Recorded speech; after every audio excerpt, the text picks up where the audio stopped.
এখন আমরা যে টপিকটা দেখব সেটা হচ্ছে আমাদের সক্রিয়ণ শক্তি। এখন সক্রিয়ণ শক্তি জিনিসটা আসলে আহ, কি এর আগে আমাদেরকে বুঝতে হবে।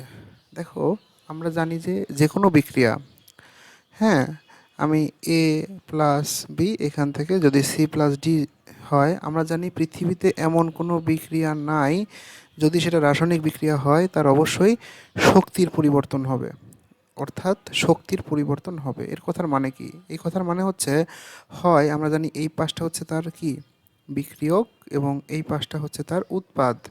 হ্যাঁ, বিক্রিয়ক অথবা কি, উৎপাদ। হ্যাঁ, তো হয় energy of, total energy of reactant, আর এটা হচ্ছে টোটাল এনার্জি অফ প্রোডাক্ট। হ্যাঁ, হয় আমার ER is greater than EP হবে, অথবা ইপি ইজ বা ER is less than EP হবে। হ্যাঁ, অর্থাৎ আমার এই দুইটা, অর্থাৎ ই আর যদি সেটা রাসায়নিক বিক্রিয়া হয়, ই আর ইজ ইকস টু ইপি, এটা হওয়ার কোনো সম্ভাবনা নাই। পৃথিবীতে এমন কোনো বিক্রিয়া নাই যেখানে রিয়াকশ্যান্টের এনার্জি বা প্রোডাক্টের এনার্জি কী হবে, সমান হবে। এখন তাহলে আমার কথা হচ্ছে, এই জিনিসটা ডিফাইন করে কে? এই জিনিসটা ডিফাইন করে হচ্ছে সক্রিয়ণ শক্তি। অর্থাৎ খেয়াল করো, আমাদের যদি আমরা একটা গ্রাফ কল্পনা করি, যে আমার এটা হচ্ছে টাইমের গ্রাফ। হ্যাঁ, এটা একটা মিডল অ্যাক্সিস আমি যদি চিন্তা করি, এর এই পাশটা হচ্ছে কার পাশ, এই পাশটা হচ্ছে রিয়াক্ট্যান্টের পাশ, আর এর এই পাশটা হচ্ছে প্রোডাক্টের পাশ। হ্যাঁ, তাহলে একটা অণু যখন রিয়াক্ট্যান্ট থেকে প্রোডাক্ট তৈরি হবে, তখন কি হবে, তাকে কিন্তু কি করতে হবে, আগে অ্যাক্টিভেটেড হইতে হবে। হ্যাঁ, আমরা এতক্ষণ দেখে আসছি যে আমি বিক্রিয়া দিলাম আর হয়ে গেল, ব্যাপারটা এরকম না। আগে আমাদেরকে সক্রিয়ণ শক্তি অর্জন করতে হবে, বা বিক্রিয়কের কি হইতে হবে, অণুগুলাকে বা পরমাণুগুলাকে বিক্রিয়ার জন্য উপযুক্ত হইতে হবে। এই উপযুক্ত বলতে কি বোঝাচ্ছি, এদেরকে কি করতে হবে, সক্রিয়ণ শক্তি অর্জন করতে হবে। তাহলে ধরো সক্রিয়ণ শক্তি অর্জন করলো, অর্জন করার পরে এরপরে যখন প্রোডাক্ট হবে, তখন তার কি হইতে পারে, এনার্জি এই যে স্টেবল হয়ে গেল। অর্থাৎ খেয়াল করো, আমাদের এখানে যদি কোনো বিক্রিয়া হয়, এই পাশটা হচ্ছে এ প্লাস বি এর সাইড, এই পাশটা হচ্ছে সি প্লাস ডি এর সাইড। তো এখানে এ এবং বি এগুলো যখন বিক্রিয়া করবে, তখন যারা বিক্রিয়া করবে তাদের সবাইকে একটা শক্তির পাহাড় অতিক্রম করতে হবে, অর্থাৎ সর্বোচ্চ শক্তির স্তর অতিক্রম করতে হবে। এই অতিক্রান্ত স্তরটাকে আমরা বলতেছি অ্যাক্টিভেশন এনার্জি বা ই এ।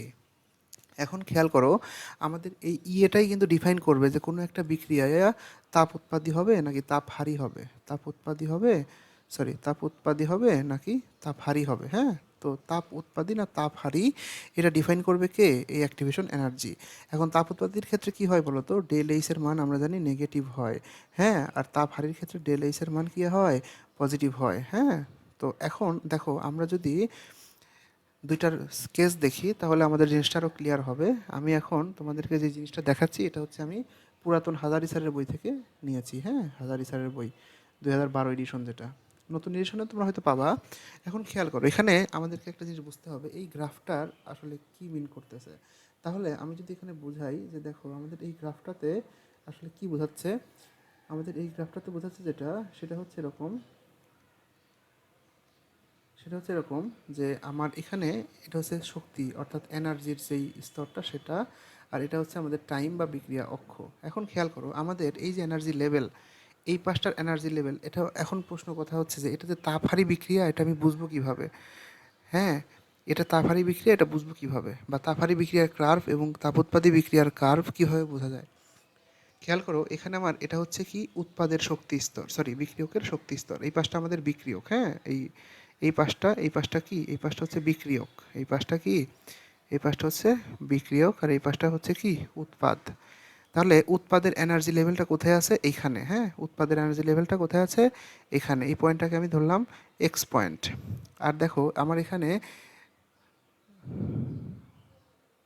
আচ্ছা, যেটা বলতেছিলাম, বিক্রিয়ক, সরি আমি এখানে একটু ভুল বলেছি হয়তোবা।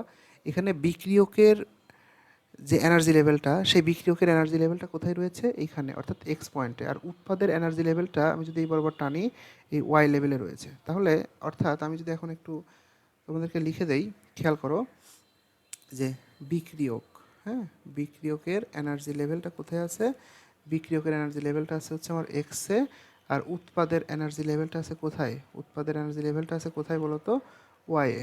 ওয়াইয়ে। এখন দেখো তো, এক্সের ভ্যালু বেশি নাকি ওয়াইয়ের ভ্যালু বেশি? অবশ্যই Y is greater than X আমাদের এই ক্ষেত্রে। কেন? কারণ দেখো, ওয়াই হচ্ছে আমার এতটুক, আর এক্স হচ্ছে জাস্ট অল্প একটু। হ্যাঁ, তার মানে X Y is greater than কি এক্স।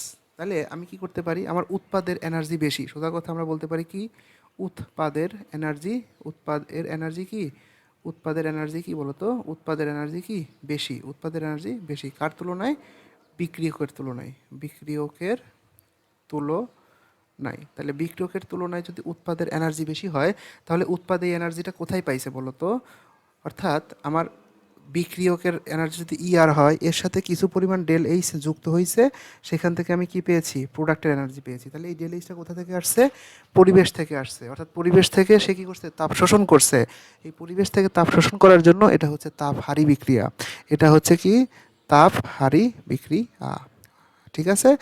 তাহলে এখন যদি তাপ উৎপাদীর কার্ভটা আমরা দেখি, অর্থাৎ কার্ভ দেখে আমরা বুঝতে পারবো যে সেটা তাপ উৎপাদী নাকি তাপহারী। খেয়াল করো, এখানে আমাদের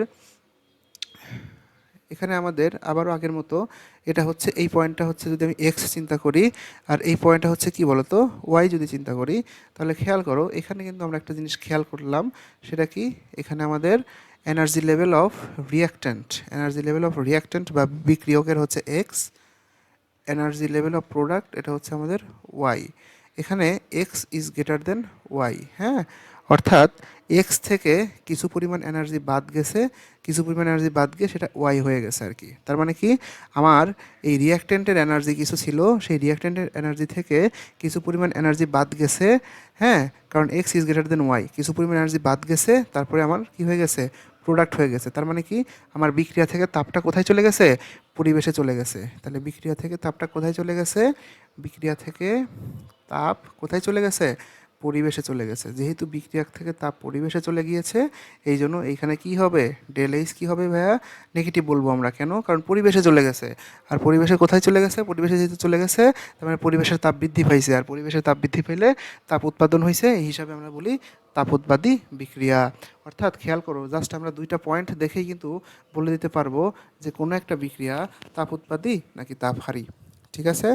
তো সক্রিয়ণ শক্তি নিয়ে আর প্রভাবক এবং সক্রিয়ণ শক্তির একটা সম্পর্ক আছে, অর্থাৎ আমরা যখন কোনো একটা বিক্রিয়ায় প্রভাবক ইউজ করি, সে কী করে, বিক্রিয়াটাকে তাড়াতাড়ি করে, হেল্প করে, সে আসলে কি করে, সে এই সক্রিয়ণ শক্তিকে ইফেক্ট করে।